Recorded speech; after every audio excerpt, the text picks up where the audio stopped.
Hello दोस्तों, welcome back in Anand classes.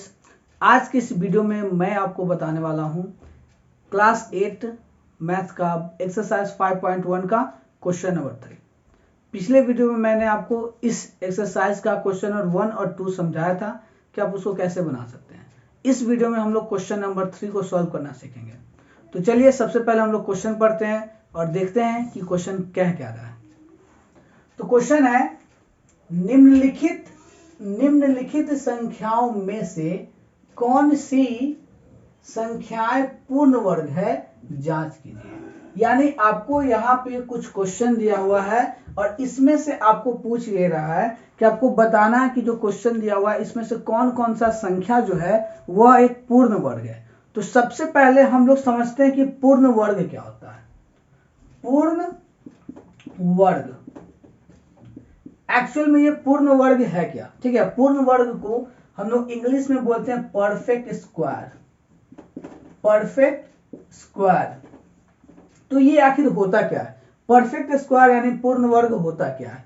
तो simply आप समझिए कि वैसा नंबर जो दो सेम नंबर के मल्टीप्लाई करने से बनता है उसे हम लोग बोलते हैं परफेक्ट स्क्वायर या पूर्ण वर्ग। जैसे 4 हम लोग लेते हैं, ये जो 4 है, ठीक है, 4 किन दो संख्याओं के गुना होने से बना है?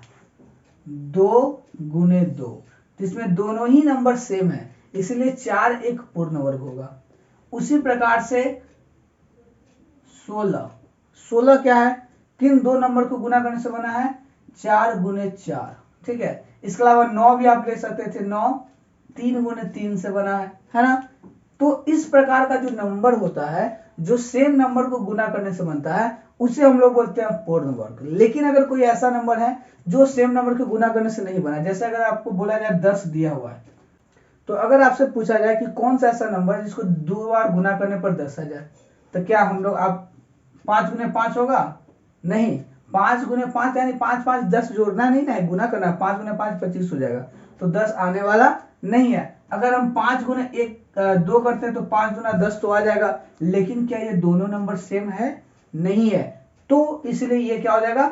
ये जो 10 है वो पूर्ण वर्ग नहीं होगा। तो वही चीज आपको यहाँ पूछ रहा है कि ये जो नंबर आपको जो दिया हुआ है 256, 360, 324 और 400, इसमें से कौन कौन सा नंबर है जो पूर्ण वर्ग है और कौन कौन सा नहीं है। तो इसके लिए हमको क्या चेक करना पड़ेगा कि इस नंबर को सबसे पहले हम लोग अभाज्य गुणनखंड करेंगे, ठीक है। अभाज्य गुणनखंड करने के बाद देखेंगे कि जैसे इसमें पेयर बन रहा था इस प्रकार का पेयर बनता है कि नहीं बनता, यानी जो जोड़ा है सेम नंबर का वो बनता है कि नहीं बनता। अगर सेम नंबर का जोड़ा बन गया तो वो पूर्ण वर्ग होगा, और अगर जोड़ा नहीं बन रहा तो वो पूर्ण वर्ग नहीं होगा। तो चलिए बारी बारी से क्वेश्चन को चेक करते हैं और देखते हैं कि ये है कि नहीं है। तो चलिए सबसे पहले हम लोग क्वेश्चन नंबर 1 का आंसर लिखते हैं, ठीक है। 1 का आंसर, तो 1 में है 256, क्या है? 256। तो आपको नॉर्मली ये नंबर लिख लेना, इक्वल टू दे देना। अब इसको साइड में रफ में काम क्या करना है? 256 ही जो है इसका आपको अभाज्य गुणनखंड करना है इस प्रकार से, जैसे आप एलसीएम लेते हो उस तरीके से। सबसे पहले किससे लगेगा? चूंकि ये सम संख्या लास्ट में 6 है यानी 2 से लगेगा भाग, तो 2 से लगाना है।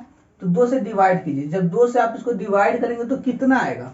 तो आप इस प्रकार से डिवाइड करके आंसर को लिख सकते हैं, और अगर आपको शॉर्ट तरीके से आता है डिवाइड करना तो वैसे भी कर सकते हैं। चलिए मैं आपको लॉन्ग तरीके से ही समझा रहा हूँ फिलहाल एक क्वेश्चन।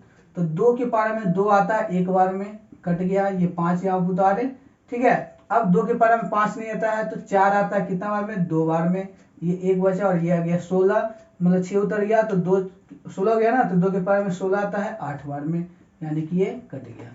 यानी कि जब 2 से भाग लगाए तो ये आया 128, ठीक है। अभी भी 2 से लगा क्योंकि लास्ट में 8 है तो 2 से लगाएंगे, इस बार 2 से 128 को लगाएंगे, 1 to 8। तो 2 के पारे में 12 आता है 6 बार में, कट गया। अब 8 उतारेंगे, 2 के पारे में 8 आता है 4 बार में, कट गया, यानी 64 आया, ठीक है। अभी भी ये 2 से लगेगा, तो 2 से भाग लगाने का मतलब सिंपल होता है कि उसको आधा कर दीजिए, ठीक है। 64 यानी 64, 64 का आधा कितना होता है? 32। अभी भी ये 2 से लगेगा, फिर 32 का आधा कितना होता है? 16, अभी भी 2 से लग रहा है। 16 का आधा कितना होता है? 16 का आधा कितना होता है? 8, अभी भी 2 से लग रहा है। 8 का आधा 4, अभी भी 2 से लग रहा है, 4 का आधा 2, अभी भी 2 से लगा है, 2 का आधा 1। ठीक है, तो इस प्रकार से ये इसका गुणनखंड हो गया। अब इसको आपको मल्टीप्लाई के रूप में यहाँ पे लिखना है। तो कितना 2 है, 1 2 3 4 5 6 7 8, 8 को यानी 2 गुने 2 गुने 2 गुने 2 गुने 2 गुने 2 गुने 2, 1 2 3 4 5 6 7 गुने 2 8। ठीक है, तो इस प्रकार से आपको अभाज्य गुणनखंड करके बगल में आपको लिख देना। और करना क्या है, यहाँ पर देखिए 2 2 का आपको जोड़ा लगाना। जैसे ये 2 का जोड़ा लगा, ये 2 का जोड़ा लगा, ये लगा और ये लगा। तो इसमें सारे नंबर का जोड़ा लग चुका है। कोई भी एक ऐसा नंबर नहीं है कि जो एक मतलब फुट बच रहा हो, सिंगल बच रहा हो। सबका पेयर पुर गया ना। तो अगर सबका पेयर पुर जाता है, सबका जोड़ा लग जाता है, तब क्या होगा, ये जो नंबर आपको जो गिवन है वह एक पूर्ण वर्ग होगा। तो हम लोग क्या लिखेंगे, देयरफॉर 256 एक पूर्ण वर्ग है, एक पूर्ण वर्ग है। ठीक है, तो ये आपका आंसर हो गया पहला का। अब इसी प्रकार हम लोग चेक करेंगे कि जो 360 है, ठीक है, ये पूर्ण वर्ग है कि नहीं। तो चलिए दूसरा क्वेश्चन है 360। तो यहाँ पे पहले हम लिख लेते हैं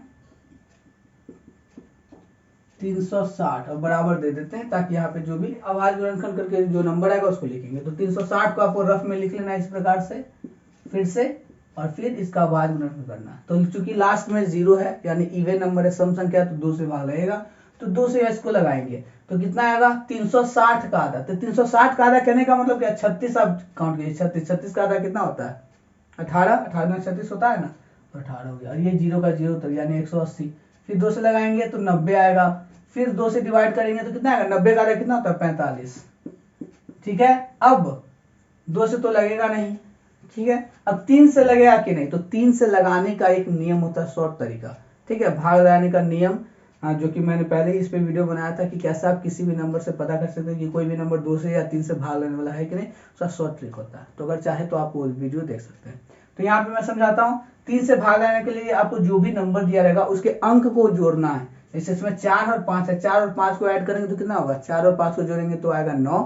अब 9 3 के पारे में आता है, यानी कि ये नंबर भी 3 से डिवाइड होगा। तो 3 के टेबल में 45 कितना बार में आता है, 45 को 3 से डिवाइड करके देख लीजिए। 3 के पारे में 4 नहीं आता है, उससे कम 3 आता है, एक बार में घट के 1 आया, ये 5 उतरा, 3 के पारे में 15, 5 बार में घट गया, यानी कि 15 बार में आएगा। ठीक है, अब ये भी अभी भी 3 से रहेगा, तो 3 से कितना बार में, 5 बार में, 5 से 15 होता है ना। अब ये 5 तो नहीं आता 3 के पारे में, 5 के पारे में आएगा एक बार में। जब तक 1 नहीं आए तब तक आपको लगाने जाना है। ठीक है, जब तक 1 नहीं आता है तब तक आपको डिवाइड करते जाना है, भाग लगाते जाना है। और आने के बाद बस जो नंबर यहाँ पे आया उसको यहाँ पे लिख देना है। तो चलिए इस नंबर को लिखते हैं, क्या है, 2 into 2 into 2 into 3 into 3 into 5। अब जैसे हम लोग इसमें पेयर पुराए थे, जोड़ा लगाए थे, उसी प्रकार इसमें लगाएंगे।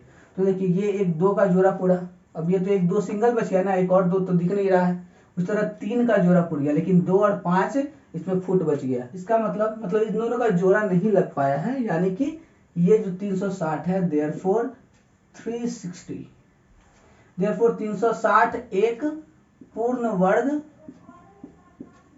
वर्ग संख्या नहीं है, पूर्ण वर्ग संख्या नहीं है।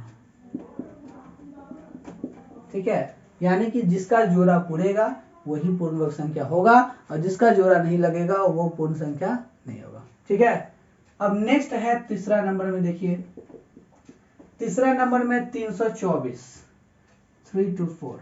ठीक है, अब क्या ये पूर्ण वर्ग संख्या है, तो इसके लिए भी क्या करना पड़ेगा, इसी प्रकार का काम करना है।